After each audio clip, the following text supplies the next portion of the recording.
Hey guys, we have a very special episode today. Now I'm joined by Derek, of course, but that's not the special part, because we're actually joined by Playtonic Games, to discuss their upcoming game, Yooka-Laylee. So, guys, could you introduce yourselves real quick? Hello, I'm Chris Sutherland, I am the Project Director. I'm Stephen Hurst, and I'm the Environment Art Director. Hi, I'm Gavin Price, and I'm the Creative and Studio Director. I'm Andy Robinson, I do the words. The words are important. All of the words. So guys, first off, just want to give you a huge congrats on your Kickstarter. I'm sure you've been getting that a ton, but I just saw today that it is apparently the most funded UK Kickstarter for games of all time. It seems like you guys are just breaking all kinds of records. Did you expect anything close to this level of success when you guys first envisioned this project? I personally didn't know. No, I was the most nervous guy on planet Earth on 1st of May. I really was. But no, it's been an amazing response, and we're all humbled by it, and really grateful to all the fans for supporting us. Mm-hmm. Yeah, we had a detailed and exhaustive plan where we thought we've got the goals, and we might just be able to get enough to get through a lot of those goals, and it'd be great if we were able to get through them by the whole of the end of the campaign. And then they just all disappeared within just hours, and we just couldn't quite know what was going on. Yeah. days and weeks of planning stretch goals was ruined in a few hours. Right, all that planning. What was it like just watching that number just climb so fast and get so huge so quickly? I think at first I thought something must have broken, because Andy posted the project, and then you get the link, you sent us the link, I pasted that into the browser, and then I thought, well, there's money there already, so something must be wrong, because nobody would possibly have time to get to the page, because we haven't announced it. But there was people obviously continually searching for it, and then somebody must have pledged without even reading the page. They must have literally pressed get refresh, got the page, and then pressed pledge immediately, and then somehow got through to the next section, and then the money was there. This is absolutely crazy. I think we made part of $100,000 in like 5 minutes. Yeah. Like people who clearly couldn't have read the page, just through goodwill. And you imagine when you're running this sort of thing as well, like all of the kind of work and admin that's required.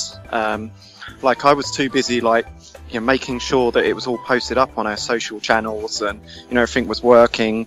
So it was like 15 minutes before I even had a chance to have a look and see, how it was doing. Mm-hmm. And by the time I did, we were almost at a goal. Yeah, I was watching that Kickstarter from the moment it started, basically, and that number was just rising. Like, every time I would refresh a page, it would, double in value. It was kind of insane. So could you guys describe a little bit of the process of how you came together to make this game? Like, why now to bring back the 3D platformer? I think it's something we've been wanting to do for ages. I mean, this type of game we love making.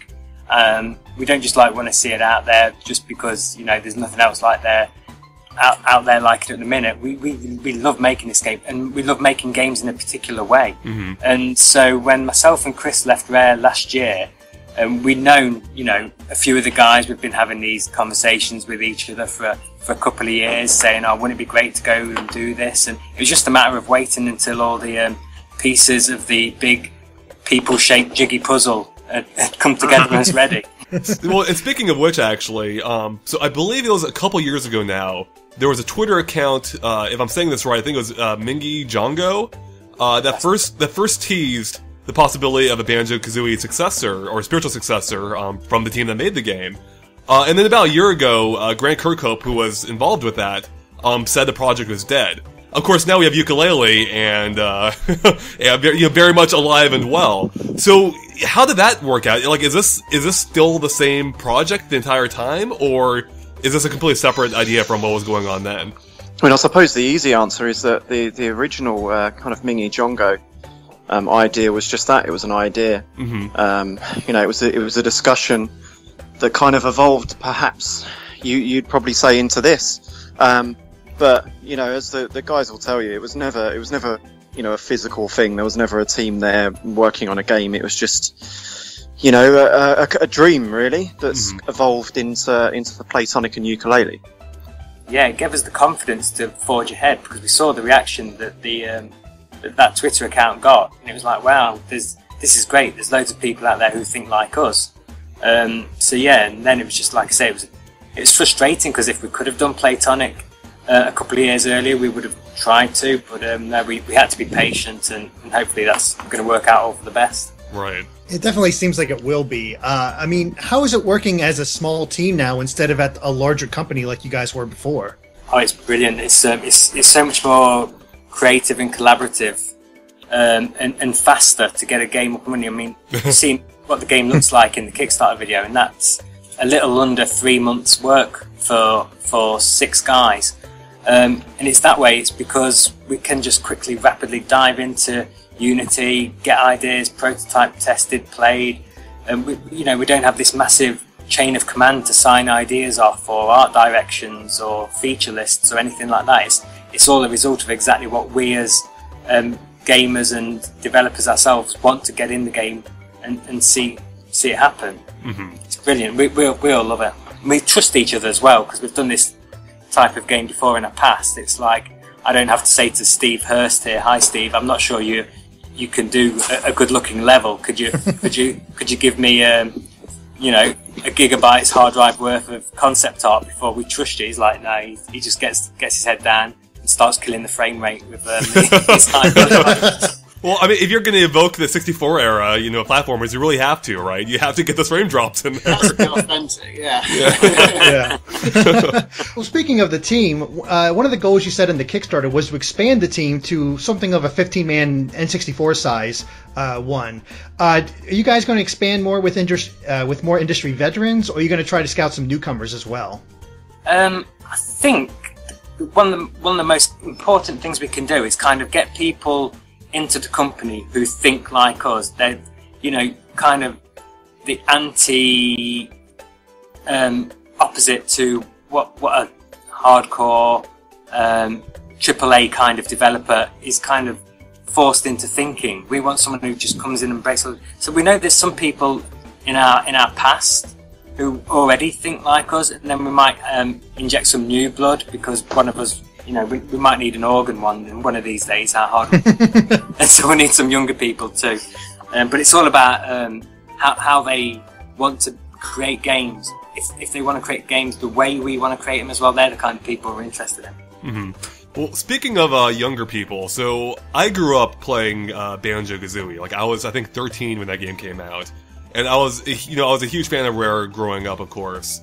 And and now I imagine for a lot of people, Yooka-Laylee is appealing to those who grew up with those games, like now in their late 20s, early 30s.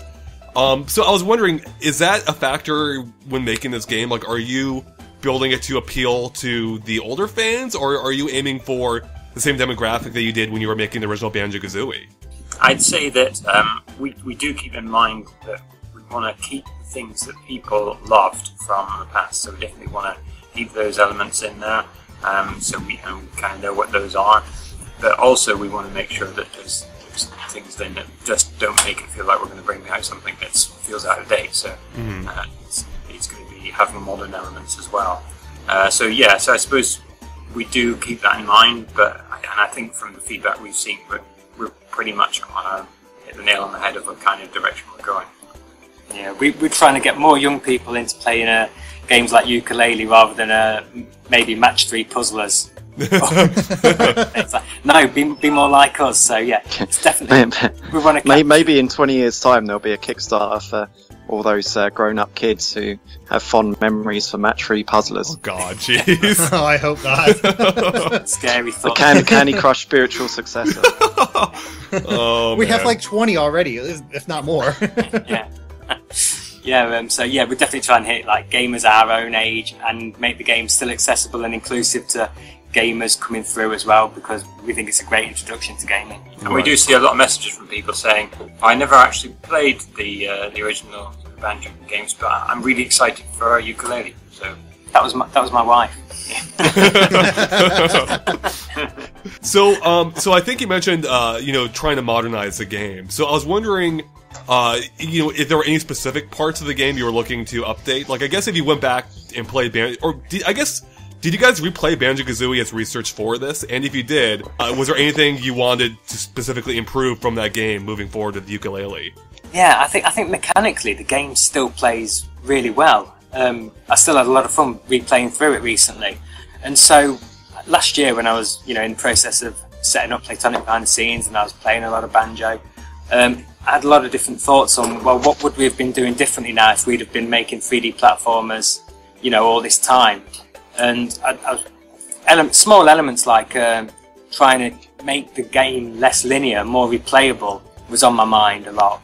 And then, you can unlock more worlds, or you can expand the current worlds, and then there's more content there to go back to.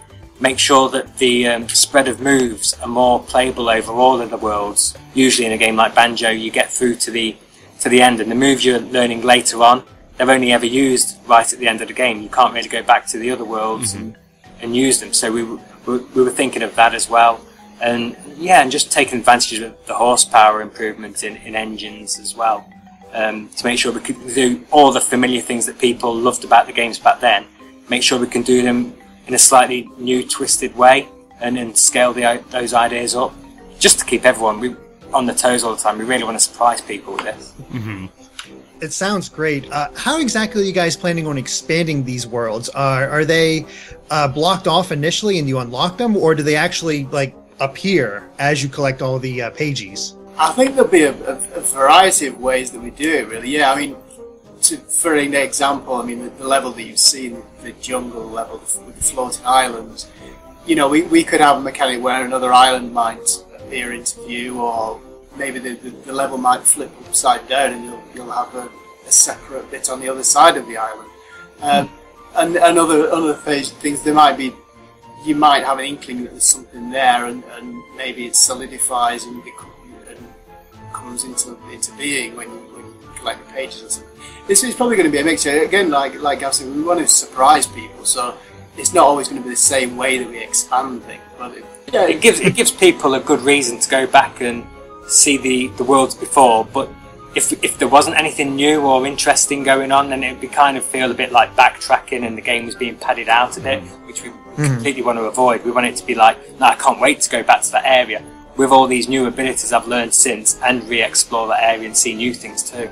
So that's interesting. And I think that sounds a little bit different from Banjo-Kazooie in the sense that in Banjo you could, for the most part, go through a level, pretty much collect everything, excepting a couple of jiggies that might require later moves, and then you can move on to the next level. So it sounds like to me in this game, it sounds like you may have to revisit levels more. It sounds like you won't be able to complete every level all at once anymore. Is that correct? Like you have to come back throughout the game? Yeah, that's right. You don't have to come back in piecemeal if you don't want to. We know there'll be some traditionalists who kind of like to go into a level, milk it for everything it's got, then move on and then move on. And so you can still do that to a certain degree, and then when you come back to a level, you might want to go all the way through the game and even beat the first final boss, having not expanded any of the worlds. Oh wow. And then you've gone through the game quite linearly, and then you can come back and then refinish every world off the second time around. So yeah, there's some kind of freedom into how linear and how open people want to make their own approach to the game and root through it. That's cool. So I guess, how much of the game have you guys already planned out? Do you have, I believe you mentioned there's at least 5 main worlds. Do you already have the themes for them all in mind, or are you kind of figuring it out as you go and figuring out what objectives you're going to have in each level? Are you working through all that still, or do you have a lot of that planned out? Yeah, we have a decent amount of it all planned out, and the themes in particular. I'm not gonna, I won't give the game away just yet. I don't want to go into Peter Molyneux mode as well and start shouting at ideas that these guys don't even know. Might be mutiny. Yeah, it's been really collaborative and creative. Everyone's chipped in with lots of different ideas, and there's a fine line of balance to tread between doing ideas that are going to please traditional fans of this genre and also doing stuff which is kind of all new and exciting. So yeah, can't wait to reveal more of that stuff in future. Yeah, neither can we. And the dog that you bring on the quest with you will grow. So I guess we should probably talk about a little bit about the characters themselves, being, Yuka and Laylee, of course. So how did those two come about, exactly? And were there any other animal pairings you had, envisioned before you settled on the chameleon and the bat? Yeah, well, the remit we gave Steve Mayles was, we asked him to think of animals where their natural abilities would come in and kind of influence the gameplay a lot more than what happened in the past. I mean, Banjo was kind of, even though he was a bear, he didn't really do anything too bear-like, really. He was more like a human in a bear costume, in some respects. Yeah, so, I mean, Steve did try a couple of other characters. He did this cool-looking tiger at one point, and it looked cool, but he also looked like too much of a stereotypical hero and too heroic, and we kind of like to have more funny, goofy underdog heroes in our games, you know, ones that don't naturally look like they're built for success. So yeah, when he drew the chameleon, we all loved it and started thinking about the different gameplay possibilities, and then Laylee the bat, she came later, and then when we thought about how they're going to pair up and how the chameleon could be in different modes for different moves and combine that again with what Laylee will be up to, we realised we were getting tons of different fun sounding compound effects from the gameplay, and we were like, yeah, these two, it's got to be these two, that'll be great. You bring up a good point there with how these two aren't really traditional heroes, because usually any type of lizard or any type of bat are usually enemies in other games. So I never drew that comparison before, where these guys are traditionally more villainous roles in these type of games, and here they're actually the heroes. Yeah, I think that kind of reflects our independent creative spirit, in that Steve Mayles, he does characters in his sleep, really. You don't have to guide him, really, so he doesn't have to come up with characters and then get them past a design committee or anyone else. If he wants to do characters, he does. Whereas I suppose in a bigger company, that's one of the first things that would have been brought up was, what, a chameleon? That's not trending right now, you can't have a chameleon, and bats are evil. No, they can't. It's like, no, if we want these characters, damn it, we'll have them. Mm-hmm. So having the chameleon, of course, they're well known for being able to change color. Have you thought much about how that'll be incorporated into the game? Like, with him, are there going to be like stealth sections in the game, perhaps? So yeah, we've thought about how we can take those abilities and use them. Stealth's kind of like, yeah, that'll be an easy one to do, but we've also got some other ideas for when you're in that kind of mode. Mm-hmm. And also we're hoping to take advantage of Yuka's tongue, so we can eat things, and then that'll change his texture and appearance based on what is eaten, and maybe his physical properties too. And then when you think about that, and you could be in different kinds of modes with Yuka, having eaten different things, then when you do the moves he's already learnt on top of that with different properties on as well, then there's loads of cool other different kind of added bonus moves that you kind of get as well for them to learn. That's really cool. Yeah. So with Banjo-Kazooie, of course, they were named after instruments, being the banjo and kazoo, respectively. With Yooka-Laylee, of course, that seems to also be the case. So is the Yooka-Laylee going to play a part in the game in some way? Well, that's a good question. I don't think we're revealing the Ukulele of Time yet, are we? You just revealed it. Damn. Yeah. Oh man, we got the Ukulele of Time and the dog from Fable. This is all kinds of exclusive today. Certainly, the composers are kind of heavily drawing inspiration from the instrument. Right. I know Grant Kirkhope went out and got one, and David Wise went out and got one as well. So they're learning. So I mean, you can probably assume that it will be at the core somewhere, even if it's in tonally. Right. We'll just stick some googly eyes on one and it'll bounce. That's all it takes, right? Perfect. Yep. Problem solved. And a watch to indicate it's the Ukulele of Time. There's something else I'm wondering is, will the characters ever split up like they did in Banjo-Tooie, where you would control each one individually for certain, for certain parts of the game? Right now, the answer is no. Okay. So yeah, we've come up with this huge, gigantic list of all the different special moves we've got already, and yeah, so we've focused the gameplay around them and the collaboration, and we especially wanted this time around neither character to feel like a sidekick. I guess in Banjo, because Kazooie was kind of most of the time hidden away in the backpack, it felt more like you're playing a Banjo game with his sidekick Kazooie, whereas this time around they've both got equal weighting anyway, so yeah, we didn't feel the need to split them up further to make that point. We were like, no, they're both in control, and to some people they've pointed out it looks like Laylee's in control because she's always on top of Yuka as if she's like steering him around or something. Pulling a Ratatouille. Yeah. You guys have stated in the Kickstarter that you want every character to feel like they could star in their own game, or at least in the hype up to the Kickstarter. And it feels like we've got a hint of that with Trouser, who is just a wonderful design all around.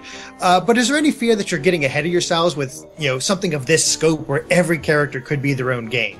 I don't think so. What it gives us is future potential, and it unlocks a lot of things for us to do in future.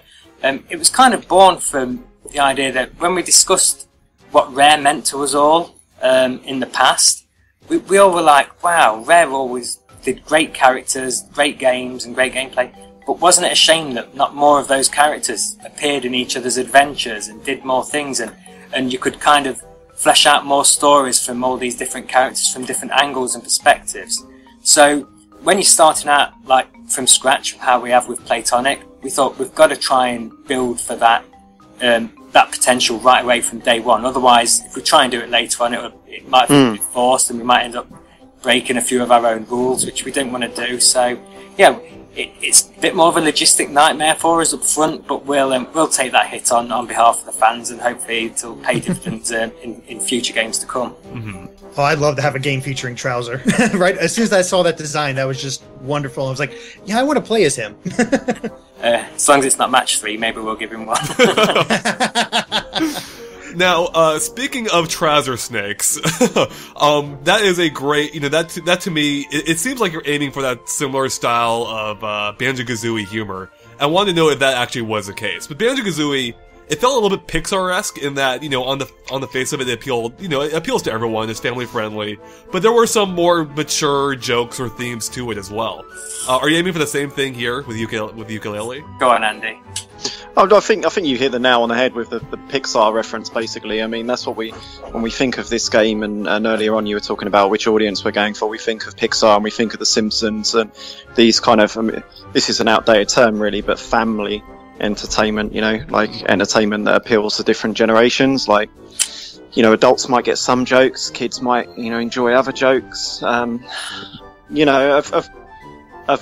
want to kind of match people's expectations, which come with, the association of those old games.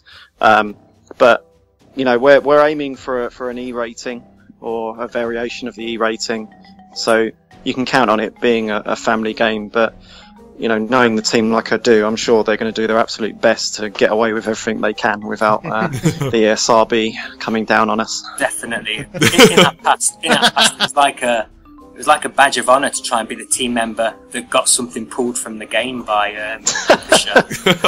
It was like we were always trying to be the one that come up with the joke that got us a slapped wrist. So yeah, now we've kind of not got to publish it. We're like, I wonder how far. I need to share this anecdote because Gavin's got the best one. Gavin managed to get an entire waterfall pulled from Jet Force Gemini. What? How? Oh yeah. Sorry to all the Jet Force Gemini fans out there that there isn't a waterfall in. I hear it was a particularly useful waterfall as well. Yeah, but we used to when we were hammering the game for bugs testing back in the day. You could get the game to crash by just walking over this waterfall at a certain angle, so the hardware didn't like the way the different layers of water were reacting to the graphics or something. Mm-hmm. And yeah, so the level designers just had to get rid of it, and I went into the level one day and the waterfall wasn't there, and it was just this stream instead, flat stream, and I felt so sad. I felt like I killed a part of the game. Oh. Yeah, plenty of chance to make up for that. Right. But we're going to have tons of waterfalls in Yooka-Laylee. Andy, what kind of story are you aiming for with Yooka-Laylee? Is it something more traditional, like rescuing a sister or a girlfriend, or are you going something a little bit more complex? Well, Gavin and I are still kind of discussing the core details like that, but to me they kind of matter less than the tone of the game and the kind of the feel and emotion that we're trying to go for, which is really, it needs to have a lot of heart and obviously be a lot of fun. I think the appeal of those old games was less on the platforming side, more of the adventure and the discovery side, being able to discover these big worlds and meet all of these likable characters who they felt a more three-dimensional than what you'd seen in this type of game in the past. They all had problems and to solve, and personalities, and they felt a bit more real. So we'll be thinking about that more than what the actual objective is and stuff like that. Just to add, whilst my writers just said that the story is not important, it kind of is important. Well, no, I think what he was trying to say as well is you kind of have this fun setup and this overarching storyline, but in between, it's all those like sub-stories with individual characters themselves that bring most of the fun to the story element and how they react. And this time around, we're going to focus on that and make sure we nail that element as well. The story needs to serve the gameplay. Right. Yeah, Andy brought up a good point there where he mentioned that Banjo-Kazooie felt more three-dimensional, because thinking back, like Mario 64 and Banjo-Kazooie are two of my favorite games from the 64, but Banjo-Kazooie definitely had, way more personality. Like, basically everything would talk to you in that game. So are you aiming for like a similar amount of dialogue this time around, like a similar amount of characters to interact with in every level? Oh yeah, Andy's already come up with some classic conversation to the game. And before, that's one of the most fun parts of the job. We'll all sit in the office and we'll all try and make each other laugh with different characters and scenarios and the dialogues that could happen. Occasionally, we might hit a dud and you can just hear the church bells ringing in the distance as some hay rolls through the office. But most of the good stuff gets written down pretty quickly and put on the list to be used. And I can't wait. And already we know there's a boss lined up, which I don't know what's going to happen with it, but that's the one that makes me nervous. So I took out some professional indemnity insurance the other day. We obviously all love Grant Kirkhope's, David Wise's, and Steve Burke's music. I mean, they've made some of the best music over the years in many of your games, and they make for a great team. But what led to the decision to use 3 separate composers rather than just focusing on any one of them? How could you possibly turn down the opportunity? It's true. It's like an all-star team, point. Right? Yeah. They're all super passionate about our company and the project, and perhaps even more than we are. You see them on social media, and they're always pushing it. And David Wise puts a message up every single day, thanking everyone for backing us, and they're super excited to be involved. And as I said, who could turn them down? They're just so stupidly talented. Yeah, I can't wait to reveal more on how each composer's music will manifest itself in the game, because some people are thinking, right, you've got all these different composing styles, how's that going to work? But that's something we've actually got an answer for that we're not giving away just yet. But I can't wait till people see the context. Interesting. That sounds exciting. Like, Rare for me has always had some of the best composers, and having 3 of them in the same game is pretty epic. Now, one thing I've been wondering is, Yooka-Laylee, of course, again, is appealing to, it's a spiritual successor to Banjo-Kazooie. Are you guys at all worried about maybe being too similar to Banjo-Kazooie? I mean, I think with the Kickstarter, and a lot of the reaction is based on what we've shown, and I think it was important straight away to nail all of those key beats and the things that people would expect from this type of game. I mean, we can't say, spiritual successor without having a cool buddy duo and a very chimey soundtrack, and the distinct art of the 2 Stevens. But I'm sure the team will agree that we're not really satisfied with just trading on nostalgia. We want to there's a history of these games surprising the players, and the team wants to innovate. Yeah, we think of it, we've got the best of both worlds in that we know we've got a kind of a game structure that people love. But do you remember, like, when you play your favourite games for the very first time, you only ever get to have that kind of virgin experience with them. I can't believe that. Just that virgin experience once. And so this is going to be great. It's going to be like a style of game that people already know they're going to love, but with all that discovery to come and all that new elements of surprise and everything. I really think we've got the best of both worlds. It really does sound like it. And that's great to see that you guys are basically taking all those lessons learned from all this experience and expanding upon the game and finding new ways to do what you've always loved to do. That makes the job even more fun. We couldn't help but notice that the Kickstarter happens to end on the first day of E3. So we got to ask, are there any E3 plans? Is that intentional, or is it just sort of a happy coincidence? It's not a happy coincidence. So Andy's going to be at E3, and there is a little event happening now. Yeah, I think, Oh, you've hyped it right up now. Actually, yeah, just to temper that back down, it will hopefully just be Grant playing his ukulele. Yeah. But no, also, yeah, we're waiting around E3. We can't wait to see what other games get announced and what other games don't get announced, and hopefully right at the end it'll give us a boost. Right on. So our final question before we move on to the fan questions is a sequel to the game, or assuming the game is a success, which it looks like it already is a sequel going to be called Yooka-Laylee? And then Yooka-Laylee 3. There you go, see? Exactly. Yeah, it's a trilogy already. He's got it. So obviously you've already thought about this. Yeah, we've had a few like jokey discussions about it. But yeah, I mean, seriously, we do want to have a second team up and running at some point in the future. But it's all based on following the successor, nailing this first game and doing something brilliant with Yooka-Laylee first. Right. And actually, speaking real quick of that name, what made you settle on that name specifically, Yooka-Laylee? Were there any other instruments you looked at to try and break up in such a way, or? No, I think when we come up with a project name, we thought, ukulele, musical instrument, string instrument as well.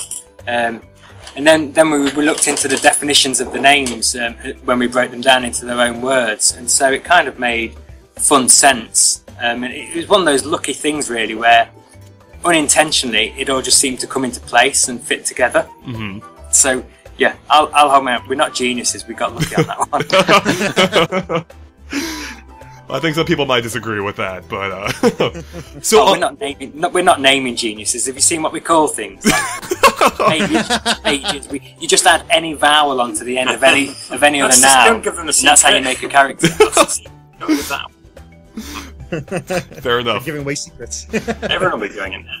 All right. So, are you guys still doing okay on time for some fan questions?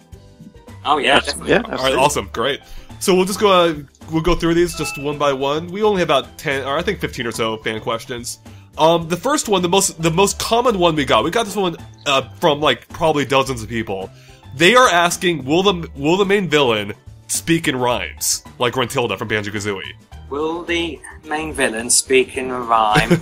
I don't know. That might be a crime. Oh. I don't know. That's kind of an element I think we've been thinking a lot about internally as well, and it's one of those things where we say, if we do have the villain speak in a rhyme, will fans like that, or will fans go, no, you're playing too much on the nostalgia trip? Okay, I think I can speak for all of them when I say no. You're totally okay if they speak in a rhyme. Like, that's good. So that's on record then. We're having a design meeting right now. Everyone's got sign off on it. Everyone said if you want the villain to rhyme, and it's no bother to me because Andy's got to write it. So, yeah, I'm quite good at rhymes. Let's all sign off on that now. Oh, that's good. I was going to apologize there for a second, Andy. Because of GameXplain, the main villain rhymes. All right. Our claim to fame. Another question we have from Austin Kruckmeyer is: are you guys going to reveal anything about Yooka-Laylee's villain before the Kickstarter ends, or is that something a little farther out? Maybe. All right then. Going to reveal that the villain will speak in rhyme. All right. That reveal's due later on. To be absolutely clear, because that will make a headline. We are not confirming the villain will speak in rhymes. All right. Just thinking of the headache. Wesley's wondering, what is the exact relationship between Yuka and Laylee? Clearly, they're siblings from the same parents. But Laylee's discovered that Yuka has a very comfortable head. Yeah, that's that kind of stuff to be revealed. Because we like it when. Back when, do you remember when you only had a magazine once a month to come out and try and learn about a game just before it was coming out? It was kind of nice that the game was kept so fresh and exciting and unknown before you got to play it. So, right. Yeah, certain elements will stick to that. And I think that's the ethos of this studio as well, is that we're not revealing things until we're satisfied with them and they're ready, you know? Right. And I think that's something that has been very strong for this team in the past, and it's something that we're carrying on. I mean, we could have revealed the characters months and months ago, but we wanted to do it when we were satisfied that they were polished to a standard and we were happy with them. Evil Homer wants to know, the primary influence is obviously Banjo-Kazooie, but are you guys going to be pulling any elements from Banjo-Tooie or even Conker? I guess naturally some of the elements of Banjo-Tooie more so than Conker. I mean, Conker's a great game, but it was kind of its very own sub in a subgenre for the 3D platform, if you see what I mean. It was less a collectible, more a story-driven 3D platformer. And we're sticking to the more Banjo-style template that we know and love ourselves. Yeah, definitely Banjo and Banjo-Tooie more so.